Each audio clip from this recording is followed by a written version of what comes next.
Good morning everybody. I'm just going to do a video following a little bit of an incident that I had this morning with my John Deere 1640. Actually I think it may well apply to any of the John Deere ranges that have got the MC1 Cab. In fact it will do apply to any of the MC1 cabs. So talking about specifically the cab heater filter, which if you're like me and never really paid much attention to it, always ignored it, and this morning I've had a bit of an incident where actually halfway through a road run towing a trailer, I started getting smoke in the cab, and as it happens it was just the day after bonfire night, so thinking that it was probably a bonfire nearby, I ignored it. But as my cab suddenly started to fill up with smoke, I thought, no, this can't be a bonfire, it's more serious than that. Anyway, after scrambling around and taking out panels, managed to get to the root of the issue, and so I thought I'd do a little video for everybody who is having problems with their air filters or has experienced problems with their MC1 cab servicing. So I'm just going to try and put the panels back loosely really, but I think you all know how to take them panels off. Pretty straightforward. 3 screws, out they come, and it reveals the inside of the dashboard.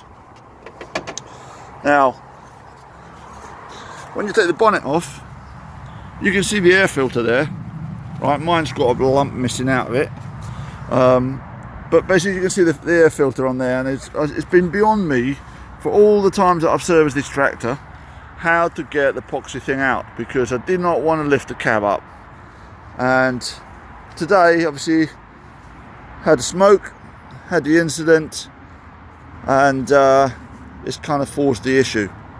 So talking about the bit more about the issue that I encountered was that there's a little fire that started on here. Obviously it must have been like a spark of the heat from the manifold, don't know what from, but anyway that started smoking. Thank goodness it actually didn't catch fire, it was just smouldering. It constantly continued to smoulder for quite a long time. Took a bit of water to actually get it off and see what so the remnants of where it all started, and the bit that I had to rip out on here. So this video really is just to kind of put something out there so that, you know, people at least have a chance to see how to replace this filter. I did a little bit of search on Google and that, and had a look around, but nobody's talking about the MC1 cab. There were lots of stuff on SG2, but nothing on MC1. So it's pretty straightforward actually. I spent most of the few hours this morning trying to work out how to do it, but it's actually quite straightforward, but it's not obvious. So what happens is you've got 2 panels. You've got a panel either side of the cab, one on this side, and I'll go around and show you the one on the other side. Exactly the same on this side. And what we do is we start off with taking one already, but what you have is you have 4 little screws in here, 2 either side, so you can see my hand. So I've taken this out once already, so I wanted to do the video. So this screw is already loose, so we'll put that aside. Next we're going to take the other screw off. Again, it's hand tight because I've already taken it off, but they're relatively easy to take out. Okay, so that comes out, this little panel comes out. Okay, you see the filter there, and it's agonizing for me because for ages, every time I attempted to do this job, never really got to understand how the hell does that filter come out of that hole. I'll show you how it does it in a little tick. So take out the 2 screws on the other side as well. So that one and that one reveals the same panel again, but this time on the other side. Put the screws aside there.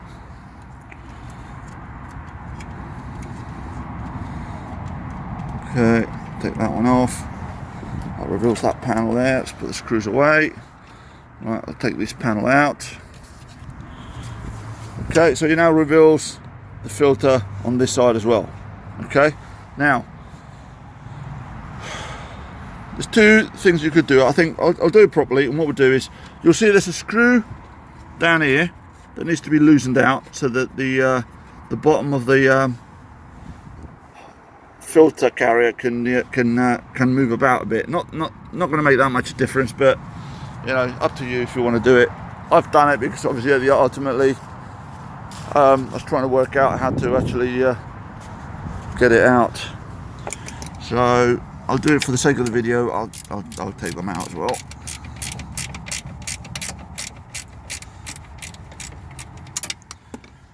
Okay, let's hold this video out. Let's change hands.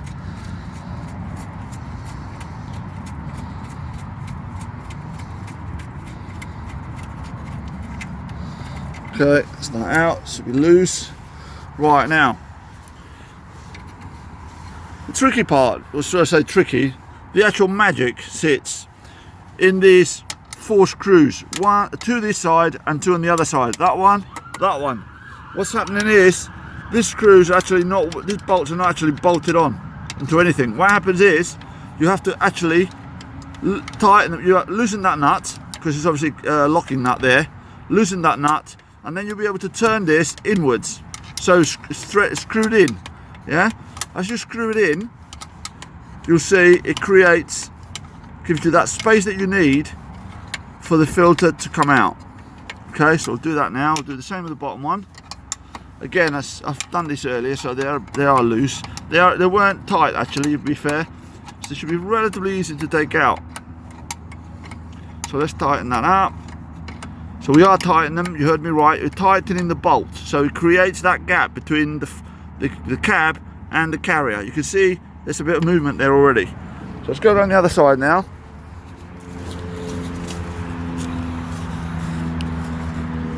And we'll do the same thing here, although I've already done it. You see I've loosened this one out already, so for the sake of the video I'll just kind of show you again.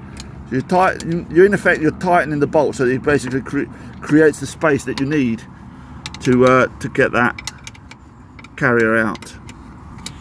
Okay, so I'm doing this one as well. A few turns. Okay, it should be enough. So now what happens is you just basically pull it out. There you go, there's the carrier and there's your filter. Alright, hopefully this video has been useful for many people. I've never been able to find one, so hopefully you guys out there can service your cab heater filter and prevent a fire like I've had. Alright, cheers guys, bye.